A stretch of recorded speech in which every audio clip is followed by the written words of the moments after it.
தசமபாகம் என்பது யாருக்கு கொடுக்கறது? கர்த்தருக்கு கொடுக்கறது. அது நமக்கு தெரியும். கொடுக்குறவங்களுக்கு சந்தோஷம், கொடுக்காதவங்க சந்தோஷம். ஆனா கொடுக்காதவங்க இன்னைக்கு கொடுக்கணும் அப்படின்னு உங்களுக்குள்ளார ஒரு தீர்மானம் வரணுங்க தான் சொல்ல வரேன். அல்லேலூயா.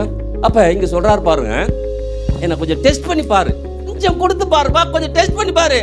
அதுல இருக்கிற ஆசீர்வாதத்தை நீ பார்த்துட்டன்னா நீ கொடுக்காம இருக்கவே மாட்ட. ஆமென். அப்ப இங்க சொல்றாரு, என் ஆலயத்தில் ஆகாரம் உண்டா இருக்கும்படி. அப்ப ஆசீர்வாதம் எங்கதான் இருக்குது? இங்கதான் இருக்குது. எங்கதான் இருக்குது? அதனாலதான் அந்த பிசாசு எங்கனாலும் போய் சொல்லிடுவான், இங்க மட்டும் வர சொல்ல மாட்டான். ஏன்னா இங்க வந்து ஆசீர்வதிக்கப்பட்டுருவாங்களே, வார்த்தை போயிடும், உள்ள போனா அது வேலை செய்ய ஆரம்பிச்சிடும். உள்ள வேலை செஞ்ச இடம் கொள்ளாமல் போக மட்டும் ஆசீர்வாதம் வந்துருமே, அங்க மட்டும் போயிடாத, வேற எங்கனாலும் போ. நாமளும் எங்கனாலும் போவோம், இங்க மட்டும்.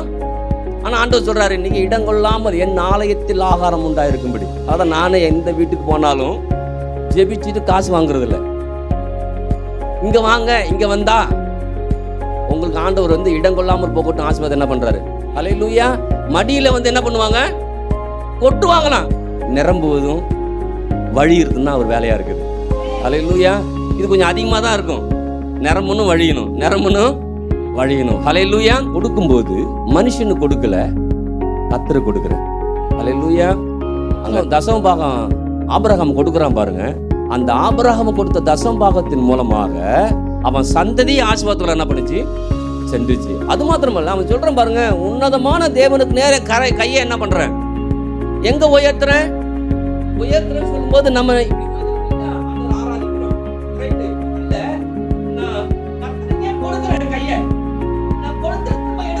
சும்மா கொடுக்க விட மாட்டாராம். இன்னைக்கு நீங்க நல்லா புரிஞ்சுக்கணும். நான் வந்து நான் கொடுக்கும் போது என் கையை அவருக்கு நான் உயர்த்தும் போது அவர் சொல்றாரு, உயர்த்திட்டியாப்பா, இப்படி மடக்கும் போதே உனக்குள்ளார ஆசீர்வாதம் என்ன பண்ணுது? அல்லேலூயா. அப்ப என் கையை எங்க வைக்கிறேன்? என் எண்ணம் எங்க இருக்குது? புரியுதுங்களா? கையை நீட்டிட்டு பிரதரை பாக்குறது இல்ல, என் உள்ளமும் எண்ணமும் சிந்தையும் கரமும் ஒரே இருக்கும்.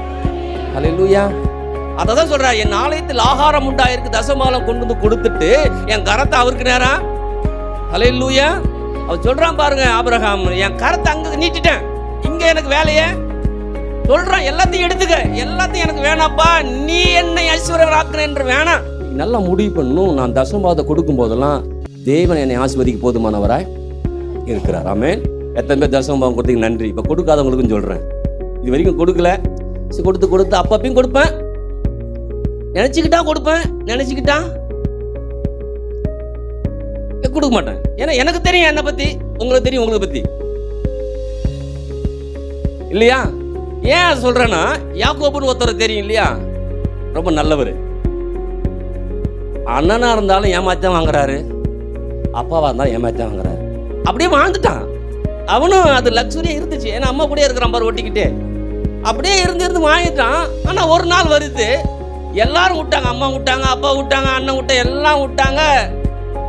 பிரயாணம் வேற மாதிரி ஆகி போச்சு. வேற மாதிரி ஆனா கூட ஆளு வேற ஆளா மாறுறான். அல்லேலூயா. ஆண்டவர் உனக்கு இடைப்படுகிறார். அப்ப இன்னைக்கு நீங்க இது வரைக்கும் தசமபாகம் கொடுத்துருக்கீங்க, சந்தோஷம். ஆனா சில பேர் என்ன தரம் பண்றாங்க? தசமபாகம் கொடுக்கறது இல்ல. இப்ப தசமபாகம் எடுத்து வச்சுன்னு வச்சுங்களேன், எடுத்து வச்சு தசமபாகத்தை கொண்டு வந்து, இப்ப நான் சொல்றேன்ல, கிதியோனுக்கு 4 பைபிள் வாங்கணும், உடனே அந்த தசமபாகத்தை 4 பைபிள் கொடுக்கறது இல்ல. கர்த்தர் தானப்பா கொடுக்குறேன், அது கிடையாது. இன்னும் சில பேர் சொல்றாங்க, இந்த காஸ்பல் மீட்டிங் விருது வர ஆட்டோன்னு சொல்லி கிடக்குறாரு, அதுக்கு 800 ரூபாய் நம்ம கொடுத்துரும். அது இல்ல தசமபாகம். நிறைய பேர் கொடுக்குறாங்க, ஆனா இப்படி கொடுக்குறாங்க, ஆண்டவர் தானே கொடுக்குறாங்க, ஆண்டவர் இல்ல. நம்ம பண்ணக்கூடிய மிகப்பெரிய தவறு அதுதான். யாக்கோ மனம் திரும்பினாங்க. உணவும் கொடுக்குது வடையும் ஒரு இருப்பிடமும் கொடுத்து என்ன திரும்பவும் ஆண்டவர் எங்க அப்பாவை பார்க்க வச்சுட்டீங்கன்னா எவ்வளவு லோவாயிட்டமா தெரியுமா? அவன் நீங்க உங்க வாழ்க்கை லோவா இருக்குதுன்னு வச்சுங்களேன், நீ கர்த்தர் சொல்றாரு, அவன் சொல்ற போல லோவா ஆயிடுச்சு. ஆனா ஒரு பொருத்தனை மட்டும் பண்றான், லோவா ஆயிடுச்சு, எண்ணம் மாறுது, சிந்தை மாறு போது, ஆண்டவரே நீங்க என்ன ஆசீர்வதிச்சு நடத்துனீங்கன்னா நாங்க உங்களுக்கு தசமபாகத்தை என்ன பண்றோம்னா. அல்லேலூயா. இன்னைக்கு இது வரைக்கும் தசமபாகத்தை எடுத்து அங்கேயும் இங்கேயும் போட்டேன், எந்த அளவுக்கு ட்ரிக்ஸா வாழ்ந்தான். ஆனா வாழ்க்கையில ட்ரிக்ஸ் வேலை செய்யலைங்க, கர்த்தர் தான் வேலை செஞ்சார். இன்னைக்கு நான் மனம் திரும்புறேன், ஒரு பொருத்தனை பண்றேன், தசமபாகத்தை உங்களுக்கு கொடுக்க ஆரம்பிக்கிறேன். கொடுக்க ஆரம்பிச்சுட்டு சொன்னேன், 20 வருஷம் வேலை செய்யறான். அவன் வேலை செஞ்சதால கர்த்தர் அவன் ஆசீர்வதிக்கல, அவன் தசமபாகத்தை பொருத்தனை பண்ணான் பாரு, அதனால கர்த்தர் அவன் ஆசீர்வதிச்சார். அல்லேலூயா. 10 முறை அவங்க மாமனார் சம்பளத்தை மாத்துறான்.